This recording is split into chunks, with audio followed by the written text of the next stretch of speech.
ಈ ದಿನ ಅವತ್ತಕ್ಕೆ ಕಾರಣಕರ್ತರಾಗಿರ್ತಕ್ಕಂತಹ ಗುರುಗಳಿಗೆ ಗುರುವಂದನಾ ಕಾರ್ಯಕ್ರಮವನ್ನು ಹಮ್ಮಿಕೊಂಡಿರ್ತಕ್ಕಂತಹ ಈ ಸಮಾರಂಭದ ವೇದಿಕೆಯನ್ನು ಅಲಂಕರಿಸುತ್ತಿರುವ ನಮ್ಮ ಶಾಲೆಯ ಆಡಳಿತ ಮಂಡಳಿಯ ಅಧ್ಯಕ್ಷರಾಗಿರ್ತಕ್ಕಂತಹ ಶ್ರೀಮತಿ ವೆಂಕಟಲಕ್ಷ್ಮಿ ಮೇಡಮ್ ಅವರೇ, ಹಾಗೂ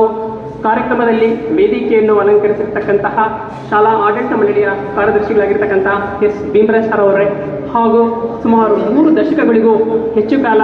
ಈ ಶಾಲೆಯಲ್ಲಿ ತಮ್ಮ ಸೇವೆಯನ್ನು ಸಲ್ಲಿಸಿ ತಮ್ಮದೇ ಆದಂತಹ ಛಾಪನ್ನು ಮೂಡಿಸಿ ಸುಮಾರು ಸಾವಿರಾರು ವಿದ್ಯಾರ್ಥಿಗಳು ಉತ್ತಮವಾದಂತಹ ಜೀವನವನ್ನು ನಡೆಸಲು ಕಾರಣೀಕರ್ತರಾಗಿ ಅದರ ನೆನಪನ್ನು ಉಳಿಸಿ ಅದು ಇನ್ನೂ ಮುಂದುವರಿಯುವಂತೆ ತಮ್ಮದೇ ಆದಂತಹ ಕೊಡುಗೆಯನ್ನು ನೀಡಿರ್ತಕ್ಕಂತಹ ಈ ಶಾಲೆಯ ಹಿರಿಯ ಶಿಕ್ಷಕ ವೃಂದದವರಾಗಿರ್ತಕ್ಕಂಥ ಶ್ರೀ ಕಾಳಪ್ಪ ಕತ್ತರ್ ಸರ್ ಅವರೇ, ಶ್ರೀ ನಾಗರಾಜ್ ಸರ್ ಅವರೇ, ಹಾಗೂ ಶ್ರೀಮತಿ ಜಯಲಕ್ಷ್ಮಿ ಮೇಡಮ್ ಅವರೇ, ಹಾಗೂ ಶ್ರೀಮತಿ ಆಶಾ ಮೇಡಮ್ ಅವರೇ, ಹಾಗೂ ಶ್ರೀ ಸತ್ಯನಾರಾಯಣ ಸರ್ ಅವರೇ, ಹಾಗೂ ಶ್ರೀ ಬೆಟ್ಟಪ್ಪ ಸರ್ ಅವರೇ, ಹಾಗೂ ಶ್ರೀ ಗೋಪಾಲ್